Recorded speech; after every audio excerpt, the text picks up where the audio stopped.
नमस्कार, welcome to सुगरण कट्टा। मी chef पूजा बोडके।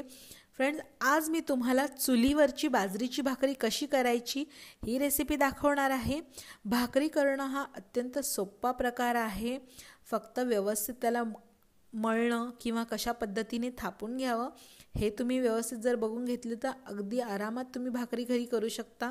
अगदी चूल नसेल तर तुम्ही गॅसवर किंवा शेगडीवरही करू शकता। आणि आजची ही रेसिपी माझी आई दाखवणार आहे। तिचं नाव आहे मीरा दराडे।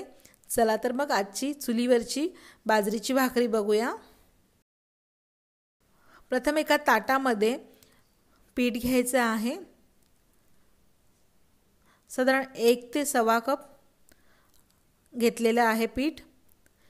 पण डिपेंड तुम्हाला किती लहान मोठी जशी करायची असेल त्यानुसार तुम्ही पीठ कमी जास्त घेतलं तरी चालेल। आता पीठ मळताना थोडं थोडं पाणी टाकून मळून घ्यायचं आहे। एकत्र जास्त पाणी टाकू नका, नाहीतर तुम्हाला अंदाज येणार नाही। थोडं थोडं करूनच पाणी टाकायचं आहे आणि त्याला व्यवस्थित मळून घ्यायचं आहे। जर भाकरीचं पीठ व्यवस्थित मळलेलं असेल तर तुमची भाकरी छान फुलते, ती खायलाही चांगली लागते। पीठ मळणं खूप गरजेचं आहे व्यवस्थित। जसं आपण गव्हाचं पीठ मळतो त्या पद्धतीने मळत नाहीये, म्हणून हे ताटात घेतलेलं आहे।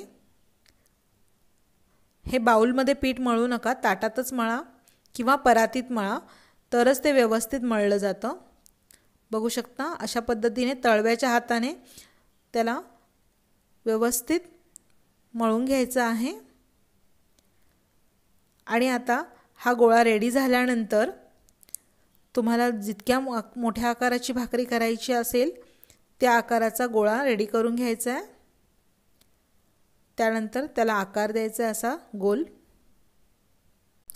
अशा पद्धतीने गोल आकार देऊन घेतल्यावरती थोडेसे सुके पीठ घ्या आणि त्याच्यावर हा गोळा ठेवून आधी एका हाताने थापून घ्यायचा आहे। एका हाताने थापत असताना साईडच्या कडेने त्याला व्यवस्थित गोल आकार द्यायचा आहे। आणि जशी भाकरी थोडीशी मोठी होते त्यानंतर ही भाकरी दोन्ही हाताने थापायची आहे। तुम्हाला दोन्ही हाताने थापायला नाही जमलीत, लहान थापलीत तरी चालेल। त्यानंतर ही अलगद उचलून तव्यावर टाकायची आहे। लक्षात ठेवा पिठाची बाजू नेहमी वरती राहील। आता ह्यावर थोडेसे पाणी टाकून व्यवस्थित भाकरीवरती पसरवून घ्यायचे आहे। कुठूनही कोरडे पीठ राहायला नको। आता हलका वरचा भाग कोरडा झाल्यावरती याला पलटवून घेणार आहोत। अशा पद्धतीने त्याच्या कडा सोडवून भाकरी पलटवून घ्यायची आहे। भाकरीला सतत उलटपलट करू नका। एकदा ही बाजू पूर्ण भाजल्याशिवाय त्याला वरच्या बाजूने भाजायचं नाहीये।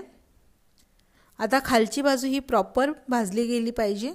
बघू शकता व्यवस्थित छान डार्क स्पॉट आलेले आहे। आता ह्याला चुलीच्या आहारावरती म्हणजेच की जो विस्तव असतो तो विस्तव बाहेर काढून वरचा जो पापुद्रा होता तो ह्या विस्तवावरती भाजणार आहे।